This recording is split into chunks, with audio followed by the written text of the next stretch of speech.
Free speech, it's getting exhausting. It's a game of online publishing whack-a-mole as wingnut Alex Jones of InfoWars fame finally gets suspended from Twitter, only to direct his audience to Tumblr. How should those of us who still love America feel about the amount of crazy that's going on in the publishing game these days? And MoviePass is testing its business model on Solo. Following a page from Darth Vader's Cloud City Book of Negotiating Tactics, movie theater subscription company MoviePass is altering the terms of your deal. Pray they don't alter it further.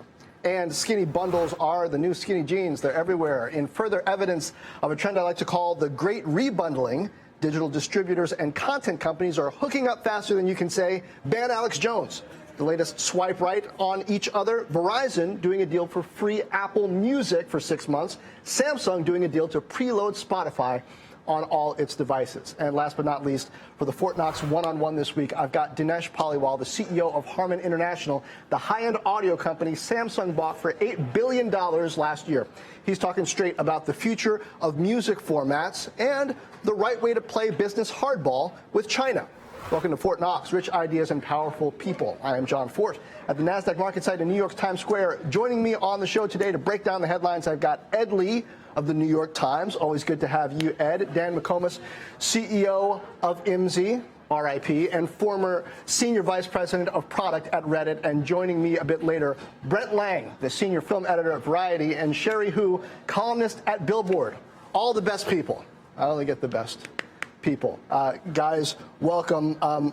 Ed, so this change with Twitter, it's like Alex Jones is on in-school suspension. Right. He can look at tweets. It's a timeout for him. It's a timeout. Yeah. He can look at tweets, but he can't make any or retweet anybody. Are we seeing the emergence of a new kind of policy, or maybe a different kind of policy at Twitter? Gradualism. Finally, we've got enough on you to ban you. I think gradualism is a good way of putting it. I think the worst of it, however, is it's unclear even to Twitter what their policies are. They're sort of making up as they go. In fairness, these are complicated issues. These aren't things, and we haven't seen these issues before. These platforms, they originally said they're more of a utility. Think of the phone company. Other people like me say they're a media company. They're probably somewhere in between, and I think, one policy, there isn't a good use case right now for how to best deal with these things. What's clear, though, between Twitter and Facebook, YouTube, Snapchat, for that matter, if they don't have a clear set of stated policies that they can adhere to consistently, someone else is going to figure it out for them. That someone else could be Congress, could be the courts. There's no case law around this. There's no real legislation around this. So if they don't figure it out, someone else will.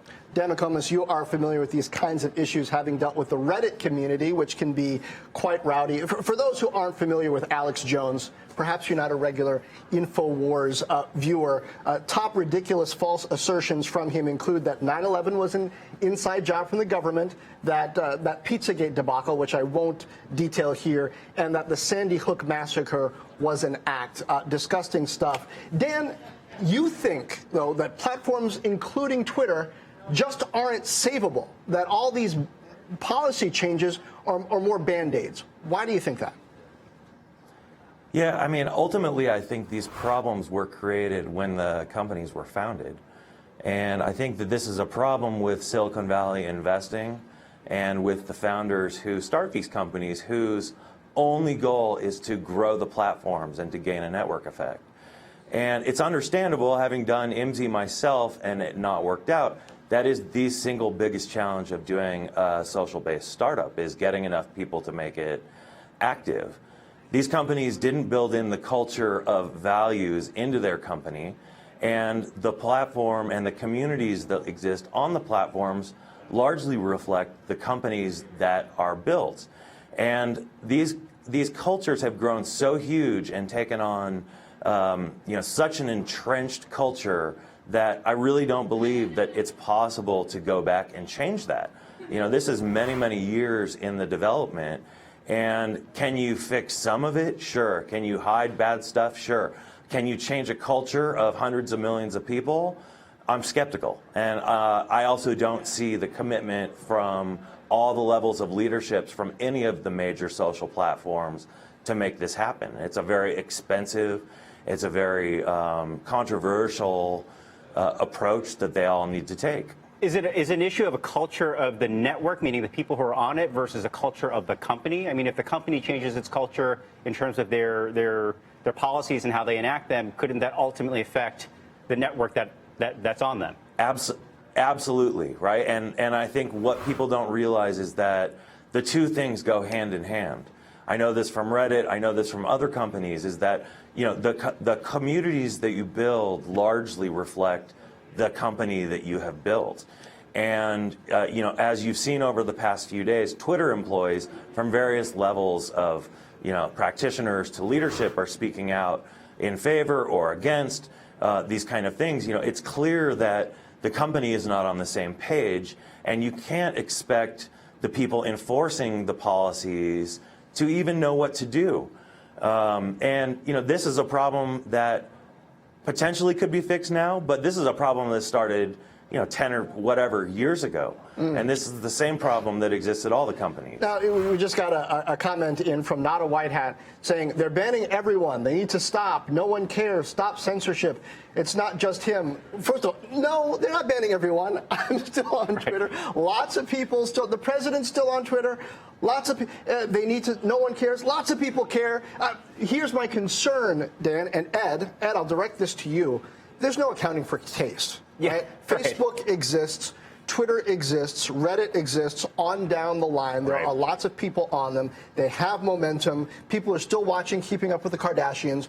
What makes us think that the public, the users, are suddenly going to gain a conscience? And, I think no accounting for taste is exactly right. I think they don't claim to either.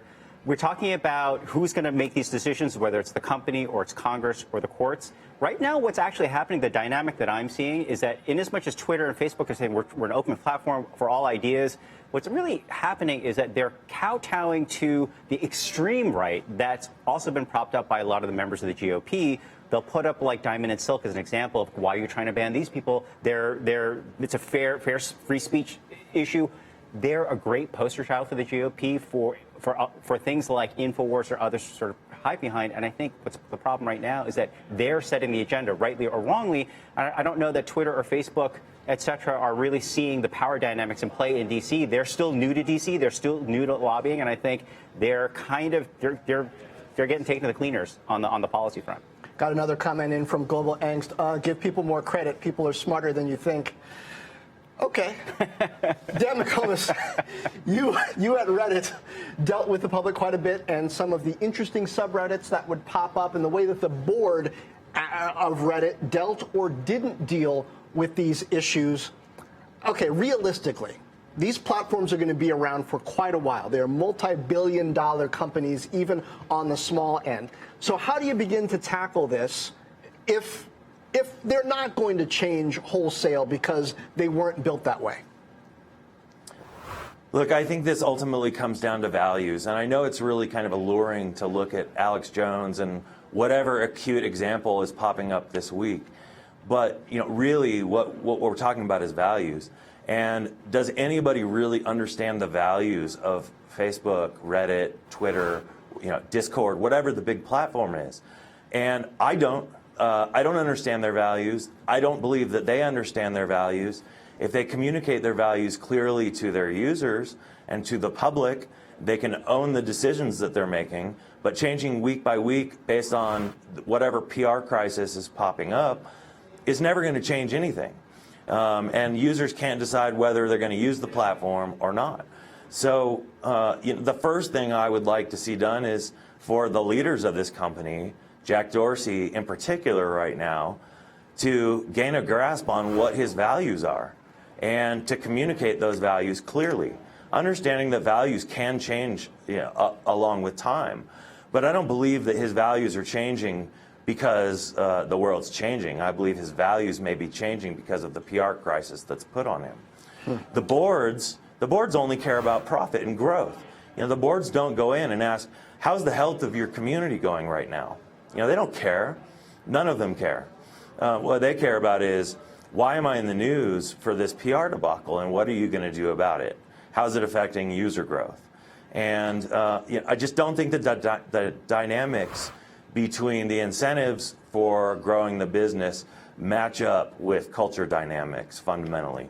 Wow. Yeah, we have certainly seen some of the former heads of growth at Facebook at least start to say some of those things, implying that they created a monster, and then quickly walking it back. Even Jan Koum, who sold WhatsApp to Facebook for upwards of $19 billion, he was speaking out, but then we just learned he's also collecting that $450 million check on his way out the door. He said, I quit in April. But he's like, yeah, not quite yet. I'm still going to come in enough times to get that check on the way out. Dan McComas, thanks so much for joining us. Great insight. And I do want to mention, when it comes to communication, Jack Dorsey is going to be on NBC Nightly News tonight with Lester Holt. We'll see what he communicates.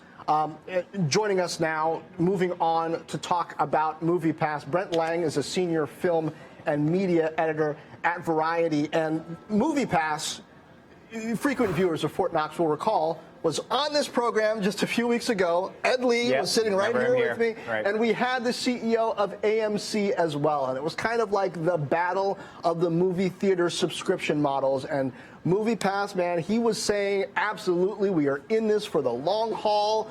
Subscription movies, dirt cheap. AMC was saying that's not sustainable. Take a listen. Every month, we get closer and closer to breaking even and with our subscriber base. And it is not going to be that much longer until that happens. Yeah, well, that's the MoviePass side of it. But apparently they only have about, I don't know, 3 months left worth of cash. So we'll see how many months it takes. Let's roll that AMC sound as well for the skeptical take on MoviePass's approach. Any company in any industry needs to charge more for their product than it costs them to deliver the product. And by MoviePass's own admission, they lost $40 million in May. They lost $45 million in June. We said on the first day they slashed their price to $10 a month that we thought that there's nothing wrong with a subscription concept, but the price point they picked was not sustainable. The new deal is 3 films a month, still $9.95. They tried to get the price higher, but then they're like, we can't do that. Brent, what's the impact of MoviePass been thus far, and do you think they're going to make it? Well, I think the impact has been seismic. I mean, if you look at what's going on in the exhibition space, you have AMC offering a subscription model, you have Cinemark offering a subscription model. MoviePass has demonstrated that there is a real desire for, a Spotify-like, Netflix-like approach to ticket buying when it comes to movies. What they haven't demonstrated is that they can make a profit. And I do think that when you listen to someone like Mitch Lowe saying every month we're getting closer to profitability, I mean, if you take a look at MoviePass's most recent financial statement, that is an absolutely absurd claim. I mean, this is a company that is burning through cash at a really dangerous clip. They're burning through about $79 million a month. So I don't understand how he can look at those numbers and say, we're moving towards a sustainable business model. I like you, Brent Lang. It's your first time on Fortt Knox, but I hope it's not the last. Ed? No, I'm with Brent. I think clearly there's a whipsaw in the pricing. They started at $50 a month and said, you know what, we need a bigger pool of people buying into this. They cut it down to 10 unlimited. Now they're limiting the amount of films you can see. If you're a consumer, you're like, wait, what am I getting for this? So conceptually, it's a great idea, and I think clearly, as we can see with the chains doing that, as Brent pointed out, they're engaged in this model. We don't know what the price is. We don't know what the real value of the price is. Netflix had some version of that, not quite as crazy, but they went through a whole series of pricing changes, also model changes in terms of DVDs versus streaming, and we have to find out what the level is. I think we got to. We're also going to find out what this fire alarm situation at the NASDAQ is all about. Live internet TV, folks. This is what happens. Absolutely. We do fire drills here, too. Brent, does AMC, you think, have the right model? They tested this in Europe. The price is a bit higher, but hey, I like AMC movie theaters. They have the comfy seats. They have the popcorn that we learned from Adam Aron has like a 80% profit margin on it. Oh my goodness, but the butter is free. It's comfortable. Is that what we're going to see versus this $10 a month model that seems to have MoviePass bleeding cash? Well, I think if you're a consumer, the AMC model has a lot of appeal right now. Like Ed was saying, MoviePass keeps changing sort of the terms of its use, and AMC seems to be a lot more consistent. At least when you show up at a theater, if you're an A-list member, you have a pretty good certainty that you're going to be able to buy a ticket, something that MoviePass subscribers have not been assured will actually happen when they show up at their local cinema in recent weeks. I still think it's unclear if this is going to lead to a sort of longer-term devaluation of content. And if that's the case, if people start to think in their mind that going to a movie should be some kind of thing where you pay a monthly fee of, $19, $10 a month, instead of an a la carte transaction where you're paying, $19 for each ticket if you live in a place like New York, then that actually puts a strain on the economics of the movie business. Because if you're a major studio and you're making the next Avengers film or the next Mission Impossible film, you're depending on a certain amount of revenue coming in. And when you look at a disruptor like Netflix, they have been quite successful, at least in the eyes of Wall Street, but they have definitely upended the home entertainment market in a way that's not necessarily profitable to studios. But Brent, in a way, you mentioned the Avengers. Isn't Disney, Marvel doing the same thing? I mean, they're getting into the subscription game not for first theatrical release, though I guess eventually there's probably nothing to stop them from doing that. I mean, if they discover that they have the big tentpole movies, maybe they get the money up front and then you can go see a bunch of movies if you want. But if it's a devaluation of content issue, isn't all of Hollywood stepping into that danger zone? Well, I think that's an excellent point that you're making here. And you're absolutely right. There's a lot of appeal to going direct to consumer. You create a stronger relationship between your brand and the customer, and that's of value. You cut out middlemen so you don't have to sort of chop up your profit.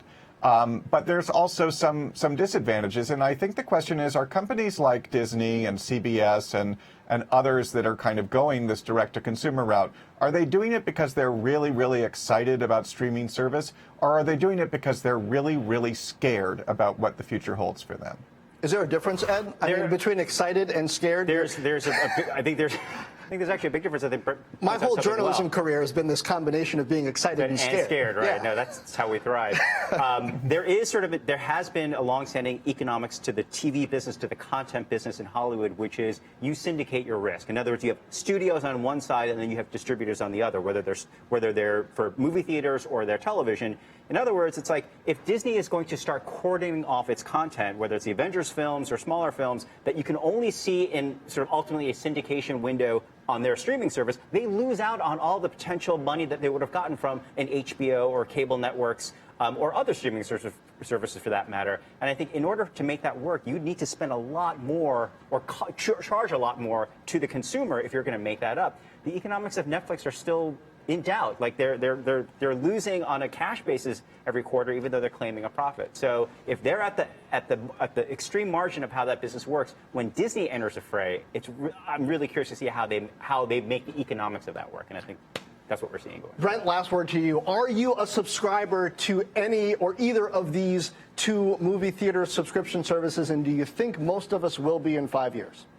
I am not currently a subscriber, but the dirty little secret of entertainment journalism is that you get to go to screenings for free.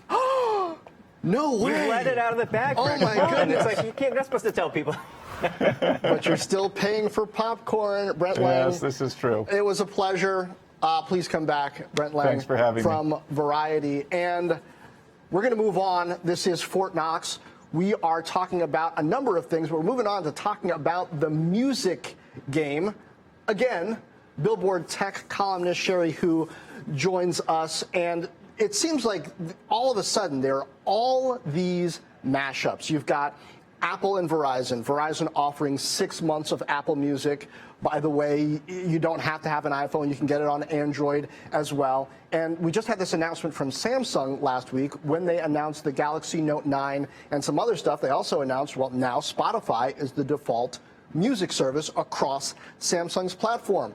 Reach back, we had Pandora's CEO talking about this deal that they've done with AT&T, where Pandora Premium is one of the options that you can get with AT&T Unlimited. It seems like we're bundling all over again. Is this what music needs to do to expand the subscriber pool now that we're in the millions on many of these services?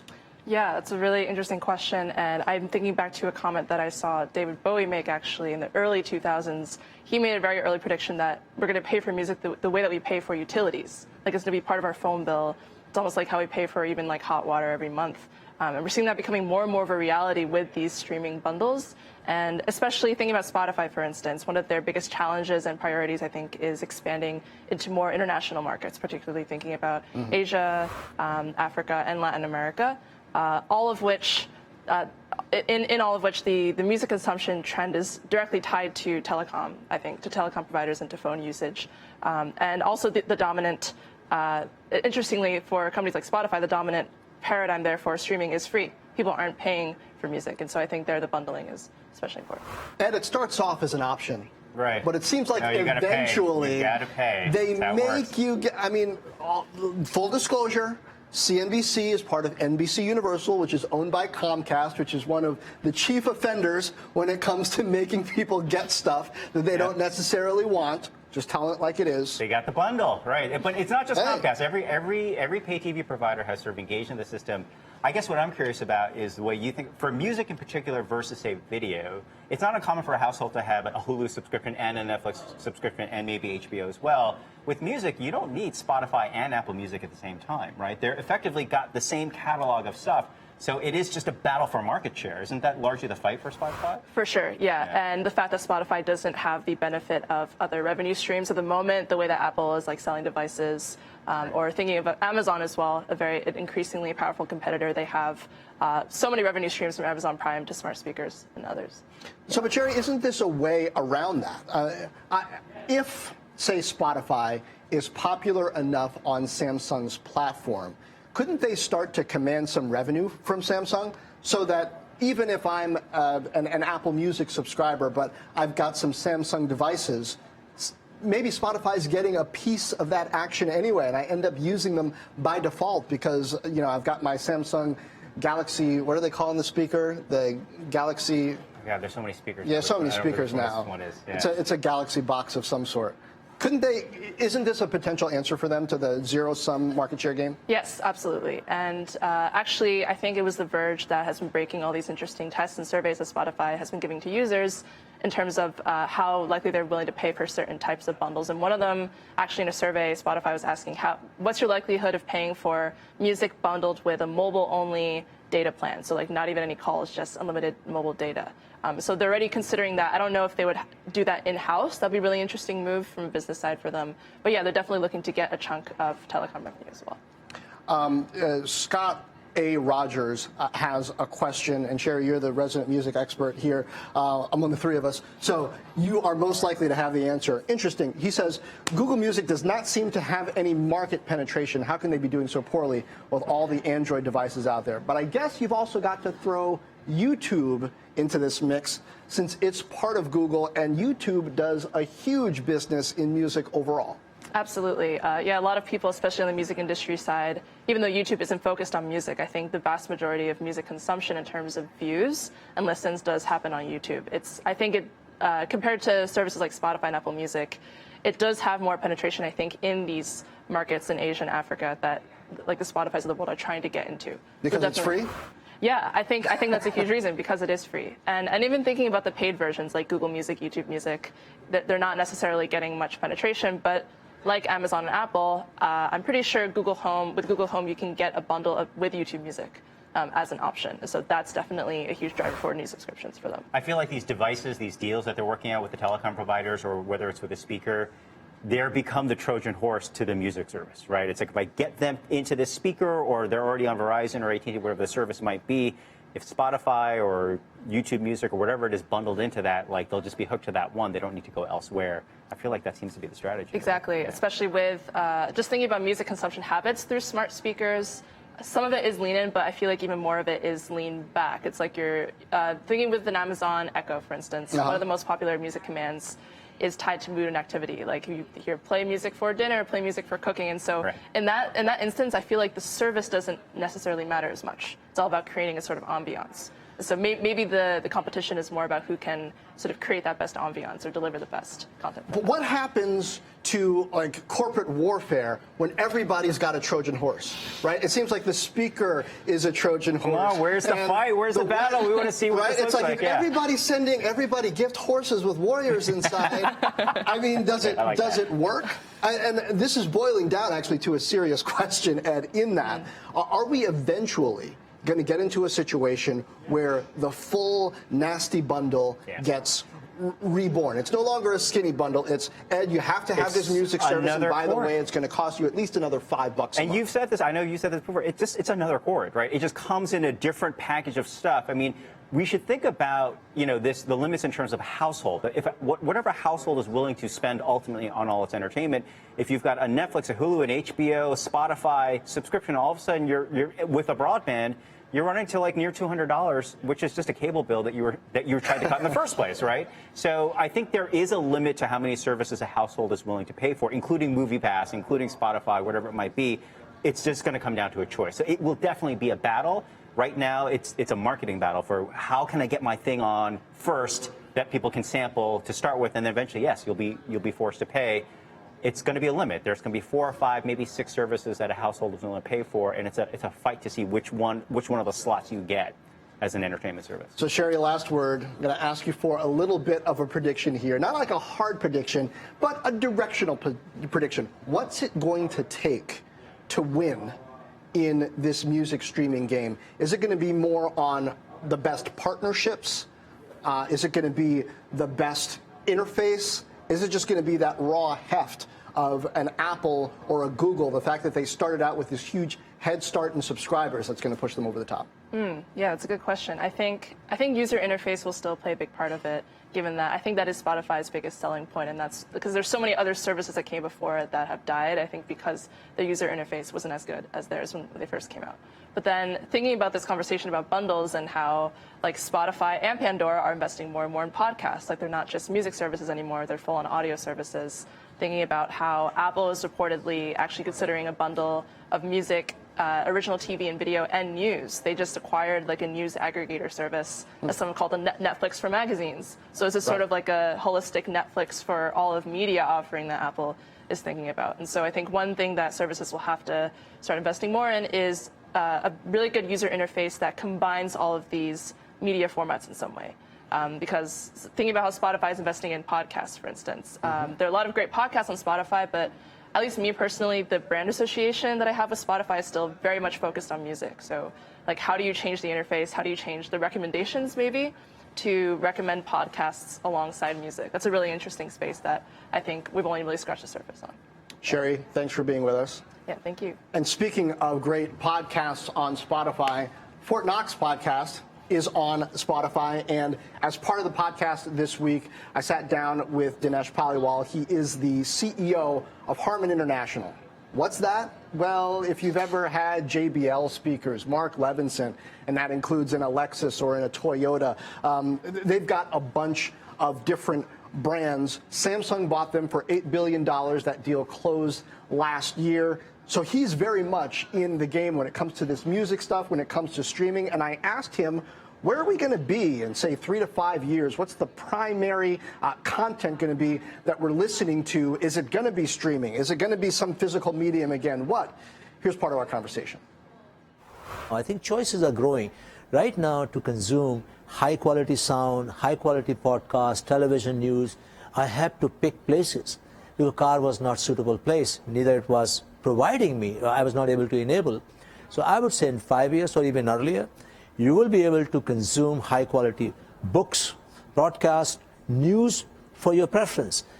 You know 8 o'clock you drive or 9 o'clock you drive to go to your office, or 5 or 6, 7, whenever, and you know what your preference is. So bit of artificial intelligence, which is not a rocket science, it learns from your own behavior and your consumption. It starts to feed you those news. You like to have a news on Hollywood. You like to have a news on financials or technology. It will feed you the latest headline, and you can drill down. So is this going to be based in the car system, though, or is it going to get that intelligence from my phone and connect it to the car? Absolutely. This is a great thing. Mobile and cars are converging. Yeah. Absolutely. So Which is why Samsung brought you guys. well, there's a huge synergy there. I mean, they are their leader. But irrespective, mobile and cars are, some people oversimplify. They say car is nothing but a mobile phone on wheels. I think it's not accurate statement because a lot more goes in. Here, something goes wrong, it's a headache. But if something goes wrong in the car, it's a life and death. Right. So, but convergence of technology is happening. So yes, you're right.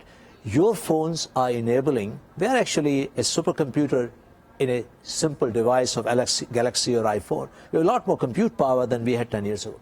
So you will stream through your phone, or most of the high-end cars will have a dual source. They will have a built-in chipset compute platform which can stream directly with or without, which means we want to give not device-centric, but the experience-centric environment to you and I. That's what car companies are saying, that when you buy a car, 50,000 is a lot of money, or 100,000. You're buying an experience you can always have, irrespective of Android phone or iOS phone or BlackBerry. That's what car companies are driven, giving you full flexibility of tuning in from your base radio, base amplifier to any podcast, anywhere, any streaming services, any news broadcast.